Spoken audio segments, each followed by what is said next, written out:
sa gobyerno ni Pangulong Bongbong Marcos. Sabi ni Queen Lioness, walang kinikilingan, lahat i-expose at pananagutin. O di po ba mga kababayan? Marcos tayo bukas sa Luneta, sabi ni Ma'am Lisa Ruiz. Paano naman po yung mga DDS?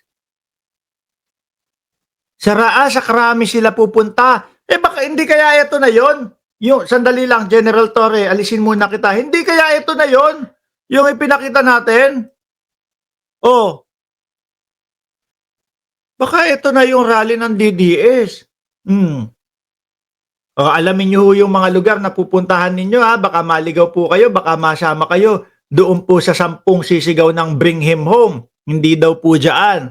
Sa Luneta po ang punta. Noong corruption lang ang kalaban. Pero yung sa Bring Him Home mo, eto, iwasan nyo po.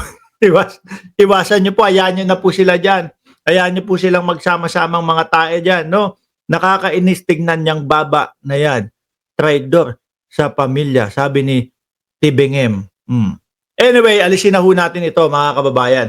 Dumako tayo doon sa susunod nating topic. Wala pong iba, kundi si Chavit Singson. Sabi ko naman sa inyo no? Dito sa administrasyon ni Pangulong Bongbong Marcos, mga kababayan, dehins pwede. Kahit malaking tao ka, hindi pwede yan. No? Kailangan magsalita ka. Game!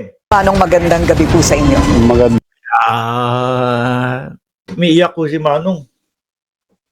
Hindi niya akalain Hindi niya akalain na pati siya sisilipin. Hindi niya akalain na pati siya iimbestigahan Sabi ni Sunny Boy, hoy Gonggong, wala na yung amo mo.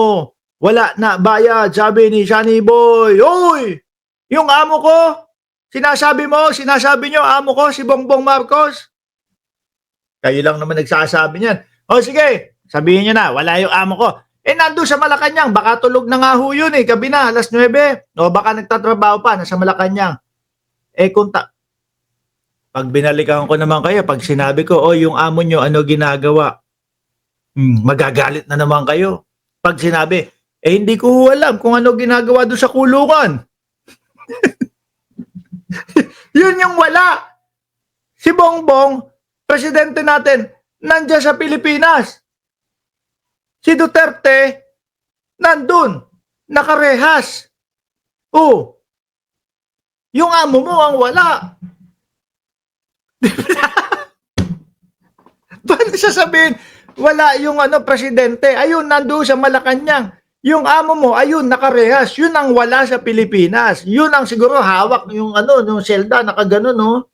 Kailan kaya ako lalabas dito? Kailan kaya yung interim release ko? Kau naman, binabaliktad mo. Yung bossing ninyo, nandun, nasa selda, nakakulong. Tapos sabi sa inyo, punta kayo sa maisyug namin. Di naman kayo pumupunta. Kinupal nyo na naman. Kupal talaga kayo mga DDS, no? Kinukupal nyo lagi si dating Pangulong Duterte. Nakarehas na nga, kinukupal nyo pa mga DDS kayo.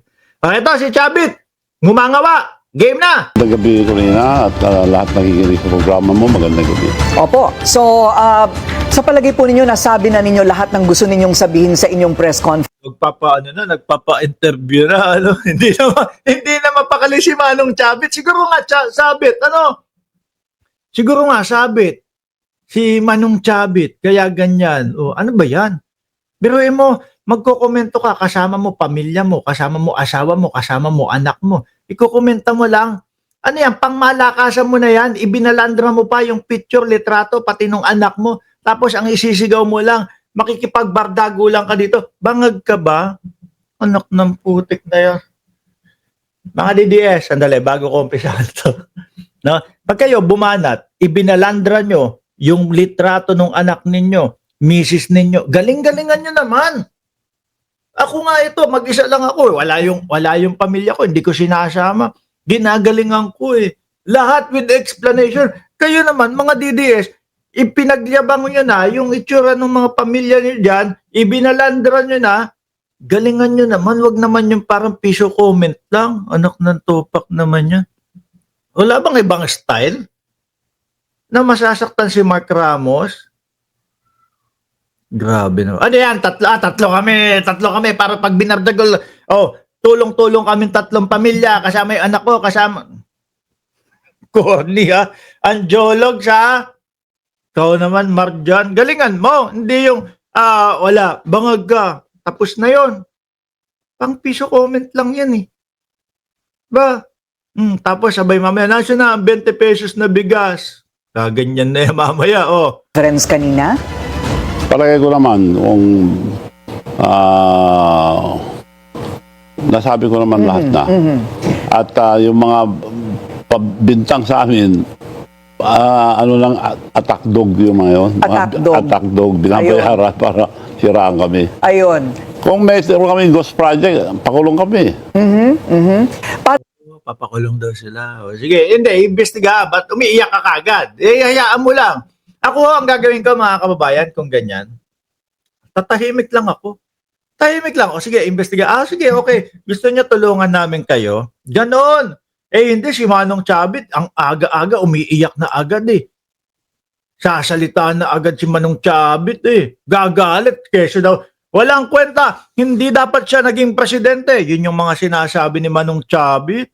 As if naman, parang may nagawa ka naman, Manong Chavit. Ano nagawa ni Manong Chavit? Ano ang pinagmamalaki ni Manong Chavit?